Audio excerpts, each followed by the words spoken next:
Hello. At dahil naka-mock up ako, may mock up ako niyan, oh. May kilay ang lola nyo, may konti pang blush on. Kasi pag Sunday, sabi ko sa inyo nagsisimba kami pag Sunday. So, sa mga nakakaalam po, wow, nagme-makeup ako pagka Sunday lang.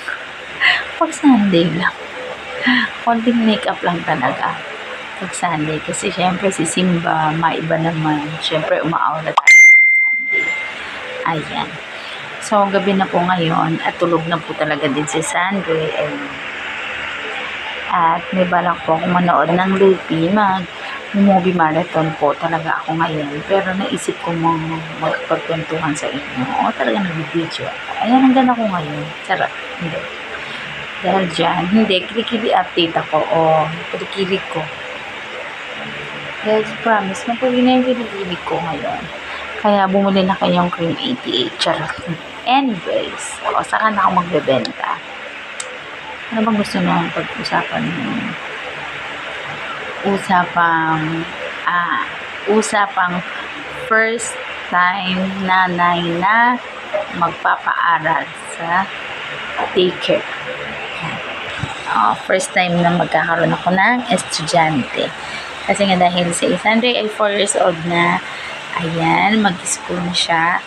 Siyempre, dun lang kami sa daycare. Dapat dun lang tayo sa abot lang ng ating makakaya.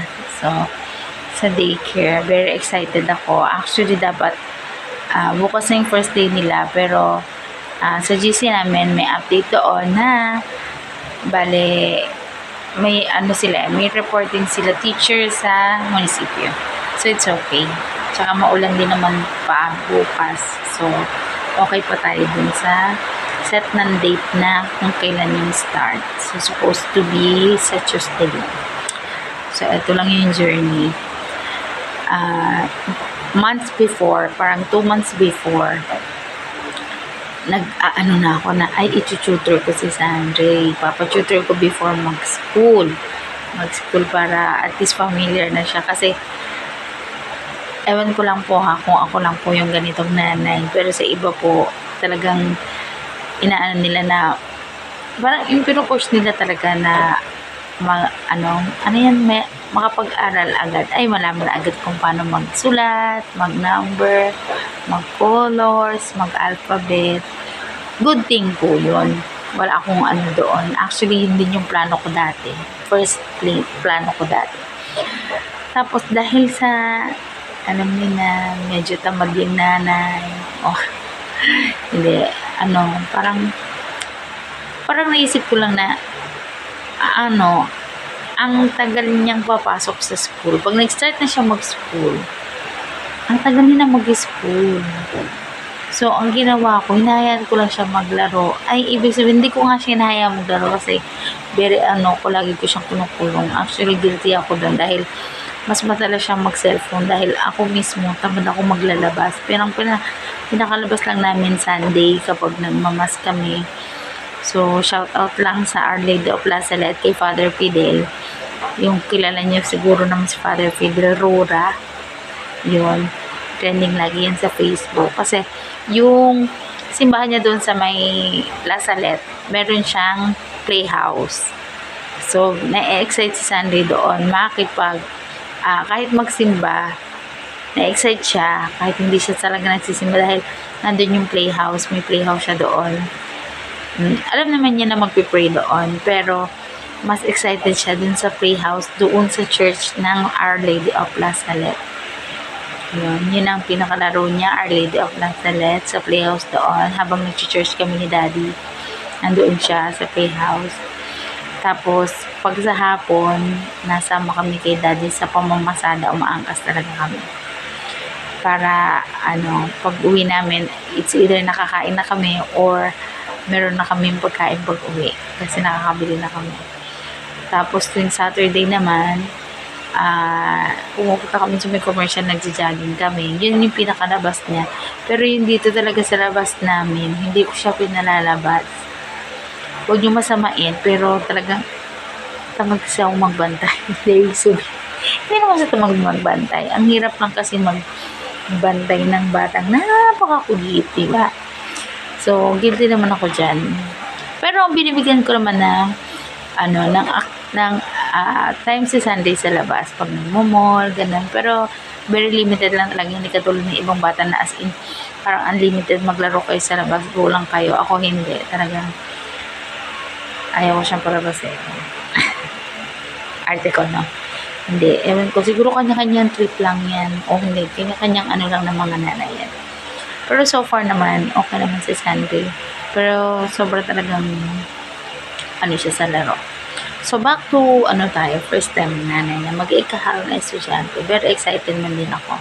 Piniprepare ko talaga siya as in pinakakata ko siya ng lupang hinirang at saka pinagpipray ko siya talaga ng di ba yung sa mga school na din dati, yung Angel of God, may Guardian din talaga.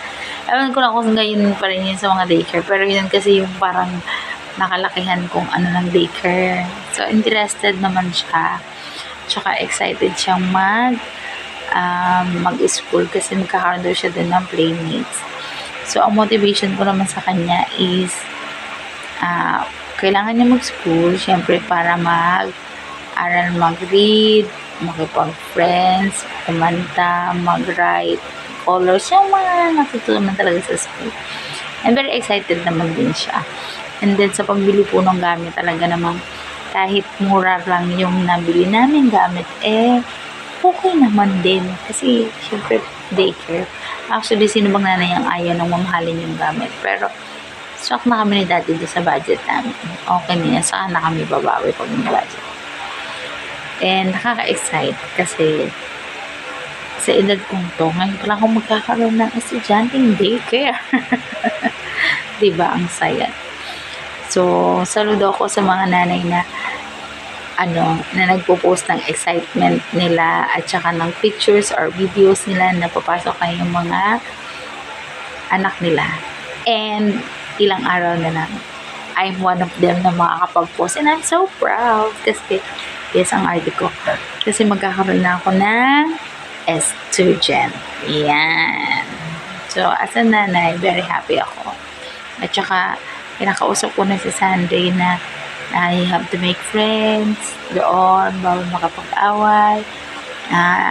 Especially yung sabi ko pagka mawiwiwi siya or kailangan niyang mag-CR, maggamit ng toilet, huwag siyang mahihiyang mag-ask kay teacher. Okay, just raise your hand kapag alam niyo yung mga sagot sa tanong, ganon. Ayun pa lang, inaano ko na siya, kinakausap ko na. Yun yung pinaka-preparation namin para sa school. Pero yung writing, colors, numbers, lately na lang.